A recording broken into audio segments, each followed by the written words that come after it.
Assalamualaikum warahmatullahi wabarakatuh. Kembali lagi di channel Pak Iris. Kali ini Pak Iris akan membahas materi IPS kelas 9 semester genap, masa kemerdekaan 1945 sampai 1950, perjuangan diplomasi, yaitu part ketiga. Jadi jangan lupa tonton dulu part 1 dan part 2. Sebelum dibahas, jangan lupa like, subscribe, dan share. Semoga banyak manfaatnya bagi kita semua. Yuk kita bahas. Yang pertama adalah perundingan Linggajati. Linggajati dilaksanakan 10 November 1946 di daerah Kuningan, Jawa Barat, tetapi diresmikan pada tanggal 25 Maret 1947.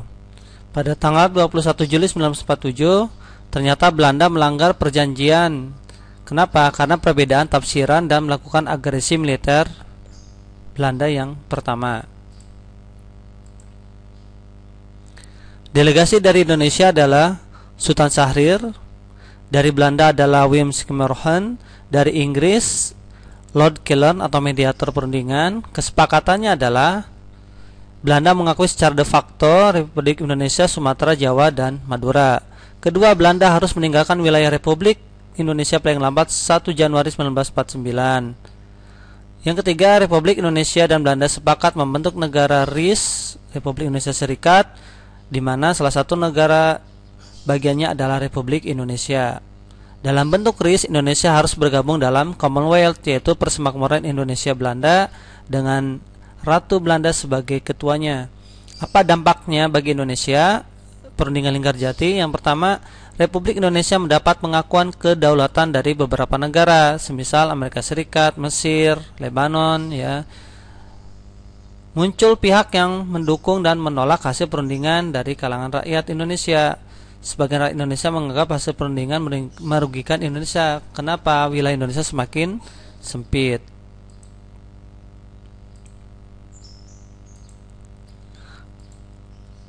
Ini perundingan dan wilayah Indonesia saat perjanjian Linggajati. Nah, ini situasi saat perundingan Linggajati. Kemudian Ender Lord Kelvin tengah dan Schimmelpenninck dari Belanda dan Sultan Syahrir dari Indonesia. Ini wilayah de facto Indonesia, ya. Jadi semakin sempit.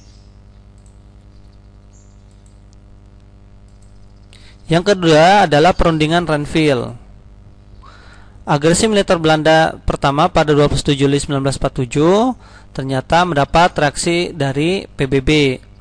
Maka PBB membentuk Dewan Keamanan Komisi 3 Negara. KTN ini, Australia adalah pilihan Indonesia, diwakili oleh Richard Kirby. Belgia, pilihan Belanda, diwakili oleh Paul van Zelen. Amerika Serikat, pilihan Indonesia dan Belanda, diwakili oleh Frank Walter Graham. Perundingan Renville terjadi pada tanggal 8 Desember 1947. Pertanyaannya, mengapa ketua delegasi dari Belanda dipilih dari orang Indonesia? Satu, dia sebagai pegawai Belanda. Kedua adalah bekas kenil. Yang ketiga, berkesan masalah dalam negeri. Siapa itu? Yuk kita bahas. Indonesia diwakili Amir Syarifuddin Harahap. Belanda, Abdul Qadir Wijayatmojo. Jadi Abdul Qadir Wijayatmojo dipilih oleh Belanda. Alasannya ini, dia pegawai Belanda, mantan kenil pasukan Belanda. Yang ketiga, berkesan masalah dalam negeri. KTN, ada Frank Prahan, ada Richard Kirby. Apa isi kesepakatan penghentian tembak-menembak? Kedua, Belanda hanya mengakui Jawa Tengah, Yogyakarta, dan Sumatera, tambah sempit nih ya. Ketiga, disetujui ada garis demarkasi memisahkan Indonesia dan pendudukan Belanda. TNI ditarik mundur, ya. Yang keempat, kelima ya, Belanda bebas membentuk negara-negara federal di daerah yang didudukinya dengan melakukan peralihan terlebih dahulu. Dampak bagi Indonesia, wilayah Indonesia menjadi sempit dan dikelilingi oleh wilayah dikuasai Belanda. Pada tanggal 19 Desember 1948, Belanda melancarkan agresi militer kedua. Jadi melanggar lagi nih Belanda. Kenapa? Ya, karena tidak puas dengan hasil kesepakatannya, ingin menguasai seluruh Indonesia. Belanda berhasil menduduki ibu kota Republik Indonesia di Yogyakarta, para pemimpinnya Soekarno, Hatta ditangkap, diasingkan ke Bangka, maka dibentuk PDRI, Pemerintahan Darurat Republik Indonesia, oleh Mr. Syarifuddin Prawira Negara di Bukit Tinggi.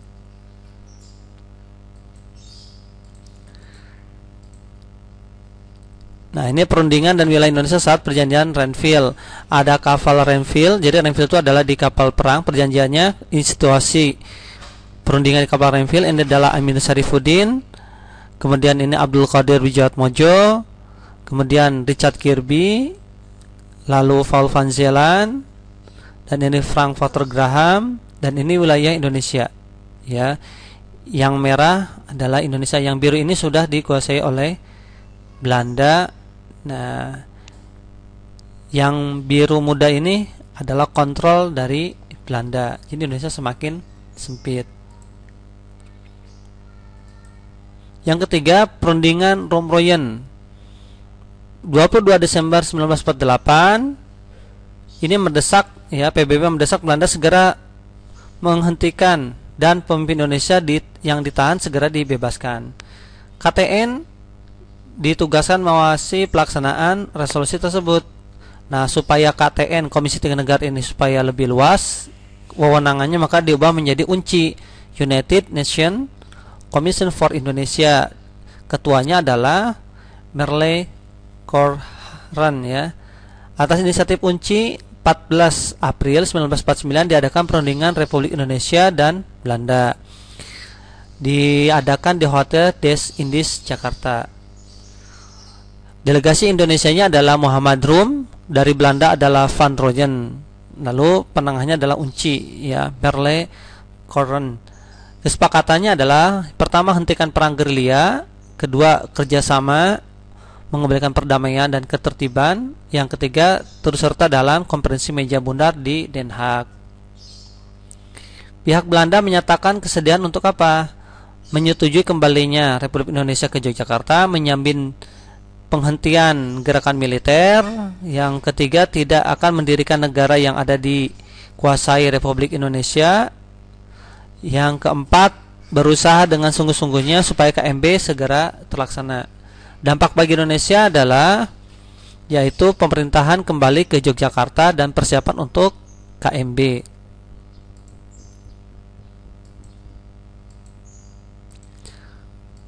Nah, ini adalah perundingan Romroyen, situasinya di Hotel des Indies, ya. Ini Muhammad Rum dan ini adalah Van Rooyen dari Belanda. Ini Hotel des Indies, ya. Berikutnya, konferensi meja bundar dilaksanakan di Den Haag, Belanda dari 23 Agustus sampai 2 November 1949. Ini sebagai titik terang bahwa Indonesia mempertahankan kemerdekaannya, ya.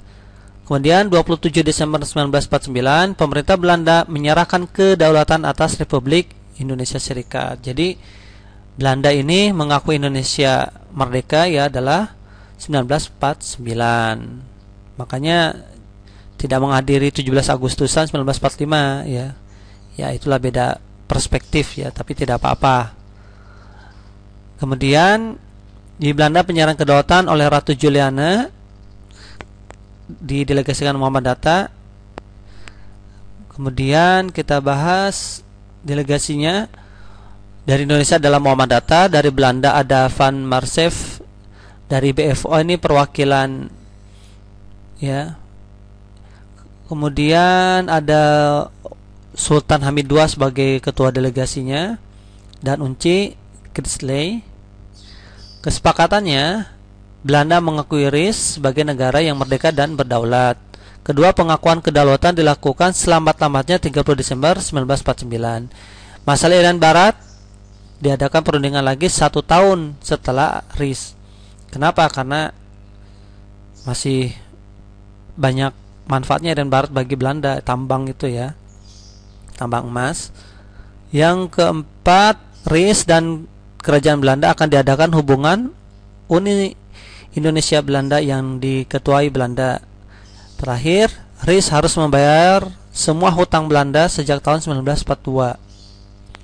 Apa dampaknya bagi Indonesia? Belanda mengakui kemerdekaan Republik Indonesia Serikat. Kedua, konflik dengan Belanda dapat diakhiri dengan pembangunan, ya, dapat dimulai. Irian Barat belum diserahkan ke Republik Indonesia. Yang keempat, negara Indonesia berubah bentuk negara serikat, ya.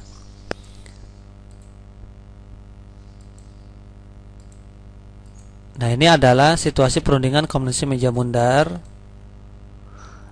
Ini kenapa membundar? Karena mejanya bundar ini, ya. Ini Mahkamah Internasional, ya, KMB itu. Ini perwakilan BFO Sultan Hamid II, ya, atau Thomas Kingston Chidley. Peserta KMB, ketua KMB ada Willem Drees, ini, ya.